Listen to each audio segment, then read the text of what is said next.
Warning, this podcast is a safe space for all individuals to freely express themselves in the sexiest way possible.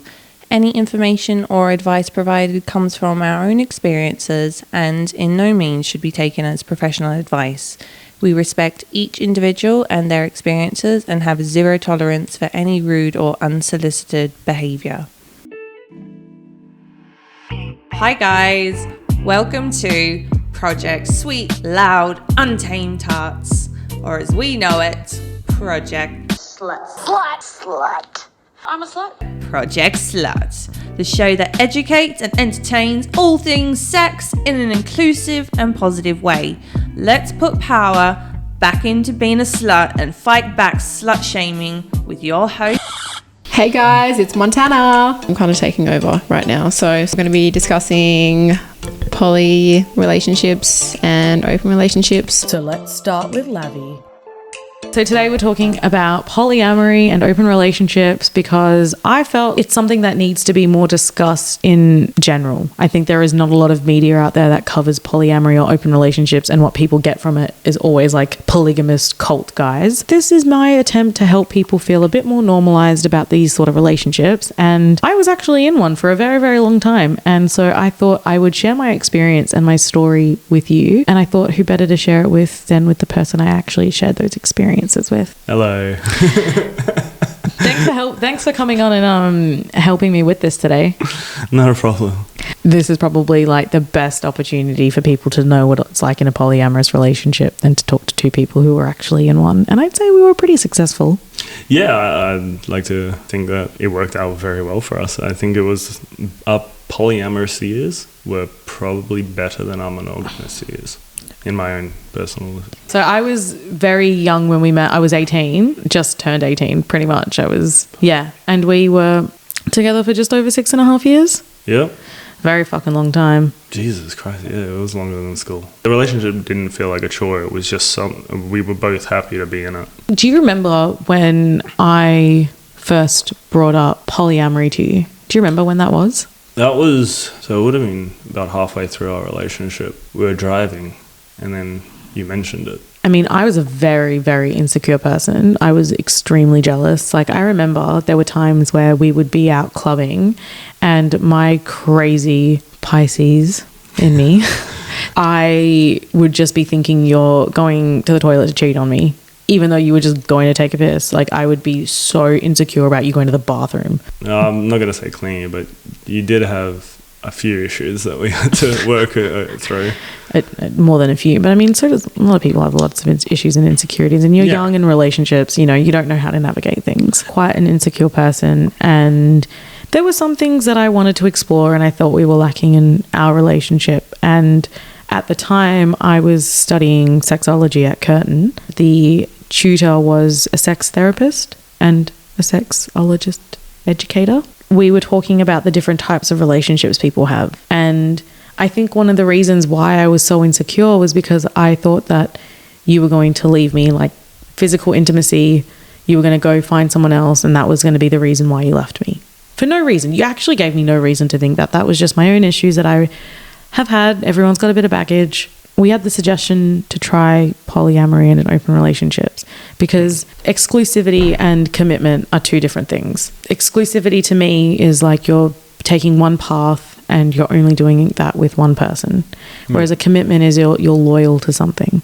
And I was committed to you. I was loyal to our relationship. And so I thought, how about we just be exclusive in certain ways and not exclusive in other ways? Yeah, for me, I actually didn't think about this sort of stuff until you brought it up to me.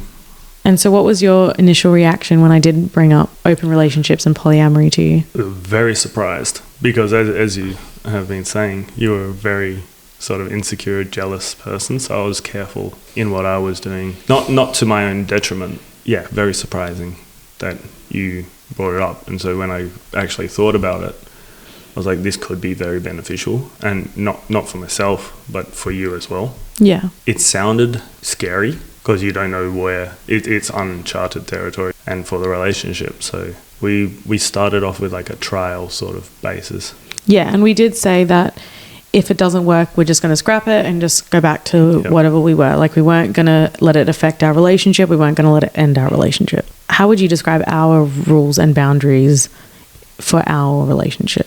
Well, from an external view, it would be more classified as like an open relationship rather than a polyamorous one, because a lot of people think polyamory is literally having multiple girlfriends at once, but polyamory is more like an overarching umbrella of all these different types of there's a lot of different open terms. relationships. So we set our own boundaries and rules that worked for us very well. I think they worked very well, I think our rules worked well. but know that you, in my case, were the one I wanted to be with. So we were more, I'd like to say, romantically exclusive, but we weren't sexually exclusive. Yes, that's more accurate. And we had a don't ask, don't tell policy. Yeah, so whenever you would find someone I didn't want to know, and I still don't want to know, like it's all you, and it doesn't affect like my feelings or my curiosities. I don't need them satisfied. It's really good to note that before polyamory, even at just the person you are not a jealous person. You are not a possessive type. You're actually the very opposite. And I feel like you always have been. Oh, yeah. And that did bother me a little bit. I mean, it does bother you when a guy isn't jealous. You kind of want them to be a little bit, although it's kind of not a good, it's not a good thing, but you kind of want them to be like, oh, that's mine. Now, so one of the main reasons why I'm not a jealous person, and it's going to come off really self-centered and a bit dickish, but I am so confident in who I am and Fair.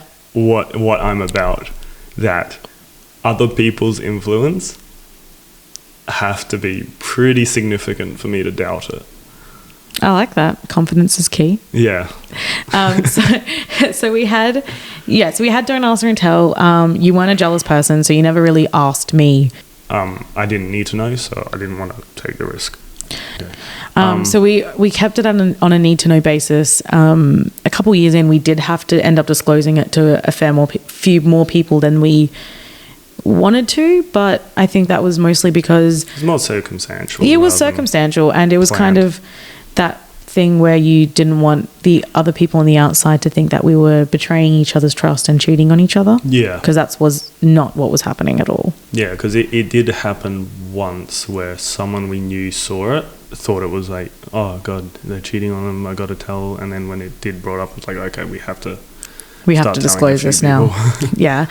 So one of the things about being polyamorous is that I kind of felt like we were alone in it. There was not really anyone that we knew that was young and in sort of open relationships. Yeah, you sort of see a lot of it on Instagram or social media. Because Perth is so isolated from the rest of the world, it always feels like it happens everywhere else but Perth. We ended up attending hedonism events together with a few friends, and it was our first experience together. And while we were there, we met so many other polyamorous couples, so many different people who were in different types of ethical non-monogamous relationship, and they were all around the same age as us, and it felt like, wow, we actually aren't alone. There are a lot of people like us. Yeah, it was a big culture shock. So how did you find meeting people that were also of the same sort of situations as you and being as like-minded as you were in polyamory and open relationships? I found it very relieving because I knew that if there was something that I was struggling with and that I felt very awkward if I wanted to bring it up with you, I could get advice from other people or outside sources, because you always want to gain a bigger picture. In your experience being polyamorous and being in an open relationship, what were the things that you did like and what were the things that you didn't like? Kind of like a pros and cons. What I did like was the fact that I could go out, just have fun and be myself. I like to flirt, and so being able to go out and not have to worry that I'm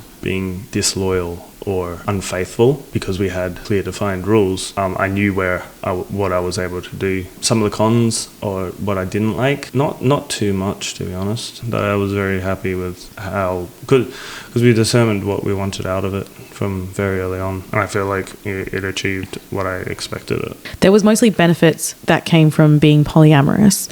Is it something that you would try again in another relationship, and what were kind of the things that you enjoyed about it, that's if you ever did this again? Genuinely be something that I would try again in other relationships, because I felt it was very beneficial for my own personal growth as well as the growth of the relationship. And just the amount of openness and honesty that it brought forth in the relationship was, you can't put a price to that. That was so helpful in getting through a lot of issues. And so it's definitely something that I would try again and bring up with another partner. Polyamory isn't for everybody. Some people can't do it. Those who can, those who are interested, you aren't alone. There are so many people in your community. Try going to events, try looking up other people who do put themselves out there as polyamorous couples, because you never know, this might be the kind of relationship you need to grow. I mean, a lot of people have issues in their relationships, and a lot of those issues are just within themselves.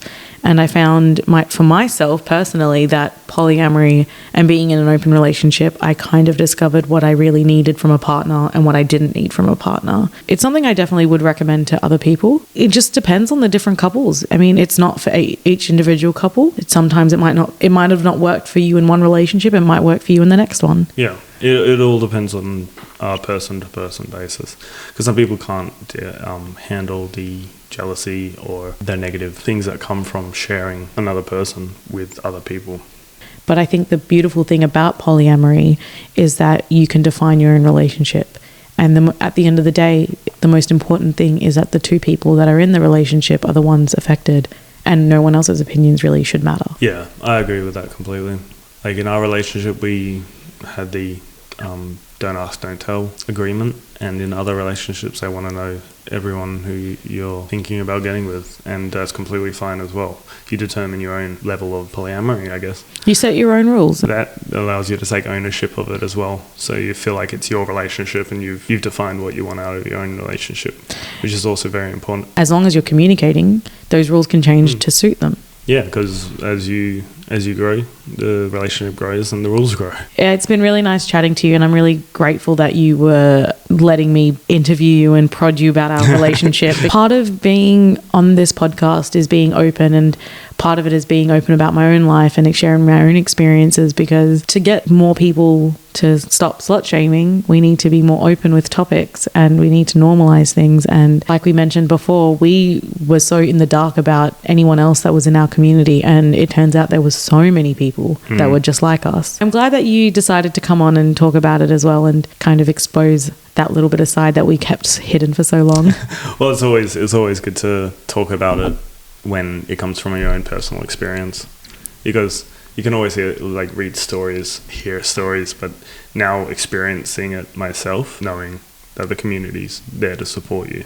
And because everyone's dynamic's different, everyone's stories and experiences are going to be different. And, I'm hoping that maybe someone out there is in the same situation as us, and, they are thinking about being open or being poly with their partner or something they want to explore. And I can only hope that, we make them feel a bit more normal than we felt. Yeah. And if you want to approach it with your partner, I would suggest do your research first and be prepared that it's not going to start off well. Suggesting to a monogamous relationship that, why don't we try seeing other people, very much sounds like wanting to break up.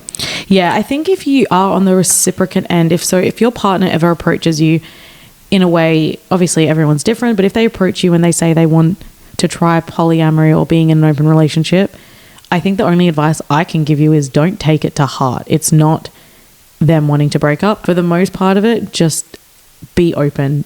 And start small. Start small. As well. Communicate a lot. Don't dive in the deep end of a pool when you don't know how to swim.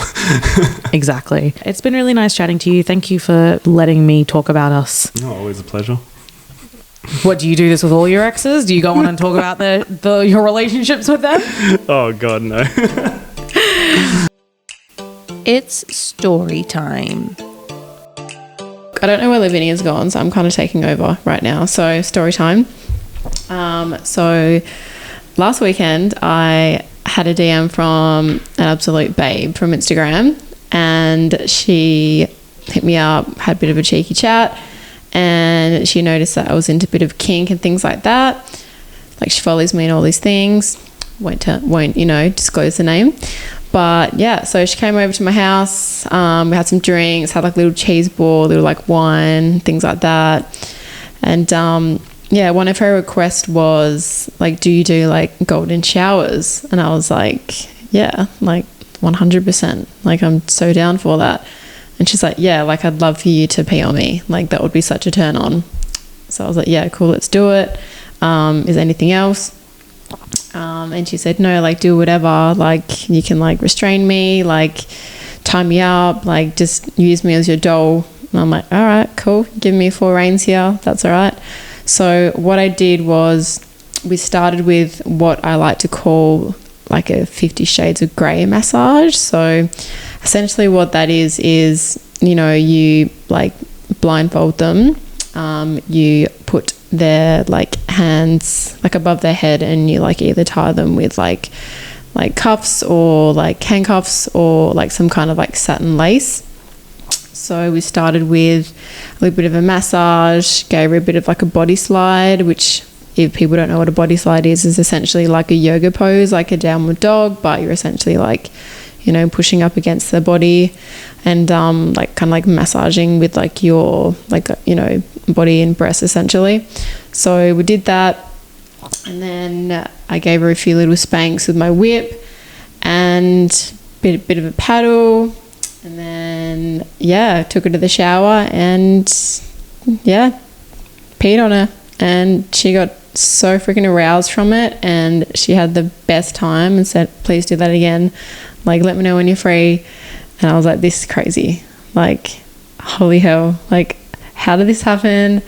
Like, this is amazing. So yeah guys, that's my story. Hope you had fun.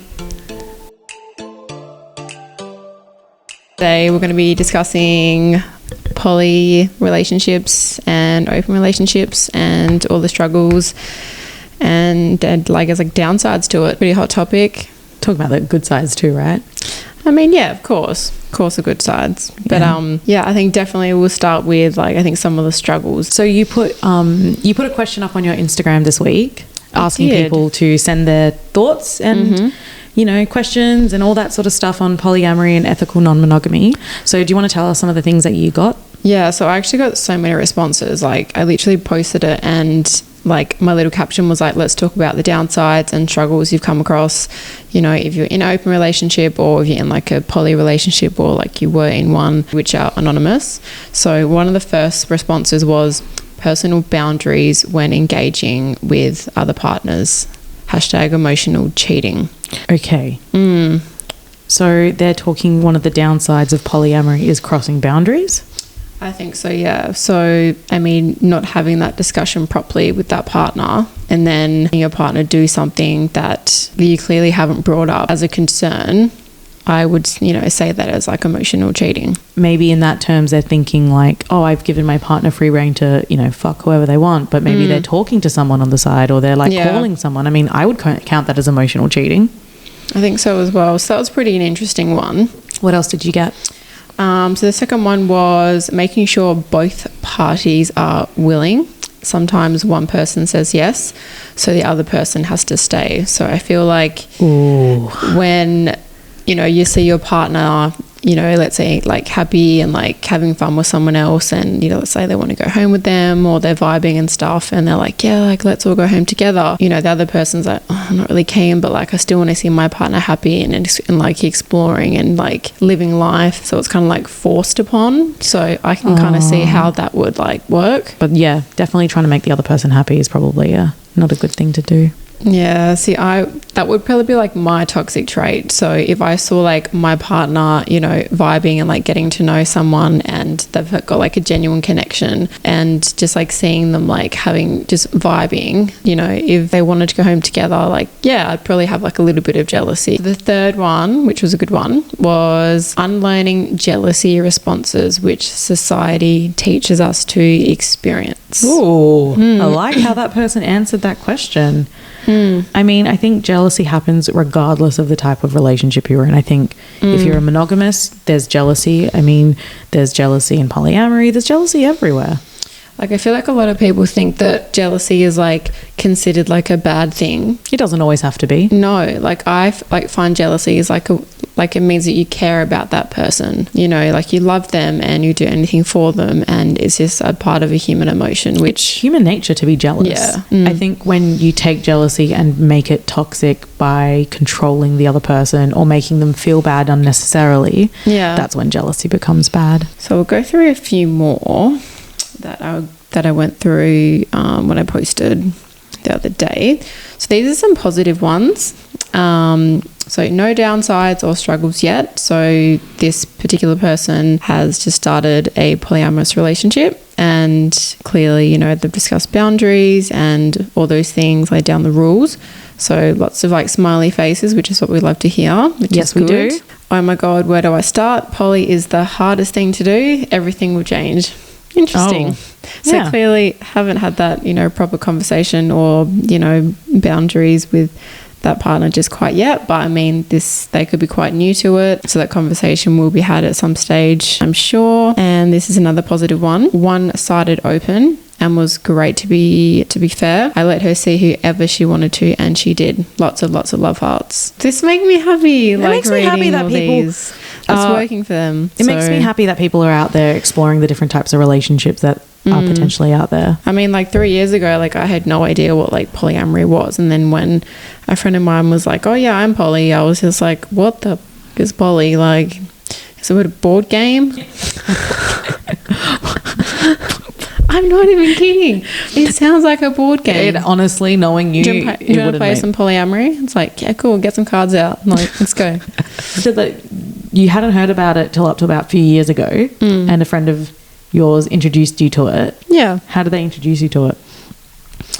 Oh, he just like told me a little bit about, you know, his like situation and like the agreements that they had going, which I was like, oh, that sounds like super, super cool.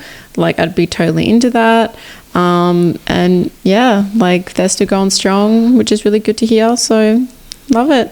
You have had a little bit of experience in open relationships and polyamorous. I wouldn't say recently, but a good maybe like 8 months ago, I met this guy, and, you know, like he was pretty open, and we were discussing about, you know, open relationship kind of stuff, where he still wanted to be able to, you know, go out and do his own thing and go on dates and see other girls. And, you know, likewise, I still wanted to be able to go on dates and meet people and like experience, you know, all the other stuff. And because he was so new to it, jealousy played a massive part in like our relationship. And I would always tell him, you know, if we ever go to a bar and I'm ever talking to someone, like I'm not going to take them home. Like we go to the bar together, and everything is pre-discussed before we go out. And I mean, if you meet someone, like you come and talk to me, and then if I say yes, then yeah, cool. But if it's a no, then it's a no. So everything was talked about before you did anything. Mm-hmm. And how did that end up working out? Not great. So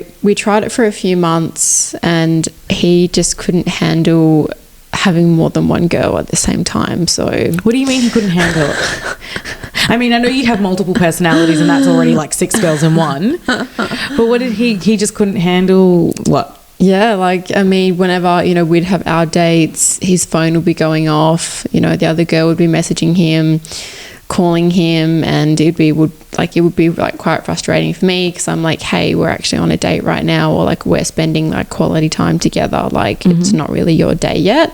And I think she was kind of trying to kind of get me out of the situation. At the end of the day, I just said, look, I think it's just better that we just kind of go our separate ways, and you go back to just doing your thing, and I'll just go back to doing mine. What were the advantages of being not in just that particular relationship, but the other ones that you had previously been in, and being, you know, open? Yeah, getting to know the person more, and like all having fun together. You're currently not seeing anybody seriously, but you would count yourself as a solo poly person, so you are still a polyamorous person. I would think so, yeah. Like, it's definitely something that I would like to do. So, I mean, hey, if I could get 2 boyfriends by the end of 2022. 2 boyfriends is the goal, right? Any boys out there keen? This is a plug for Montana. She'd like 2 boyfriends. If anyone can handle her 6 personalities and another man, send us a DM. I mean, I'm banned from Tinder, so like the only way you That's actually so true. She's actually... I'm banned from Tinder. Why are you banned from Tinder? Because I put a picture up from a photo shoot that I did, and it wasn't even bad. I mean, there's girls posting bikini pics and all over Tinder, like, and apparently the particular photo that I put on, it was explicit content, so I got banned. And I tried to log in the other day, and it said you are like banned for life. So wow. Look at this racism against blondes, right? I know. I just thought, oh, surely like a 6-month ban will be enough, but no, I'm banned for life. Dating apps, no, not for me. No thanks. So hit me up in the DMs. That's all we have time for today. I hope you enjoyed tuning into Project Slut. Stay safe, stay whorish, and we'll see you soon.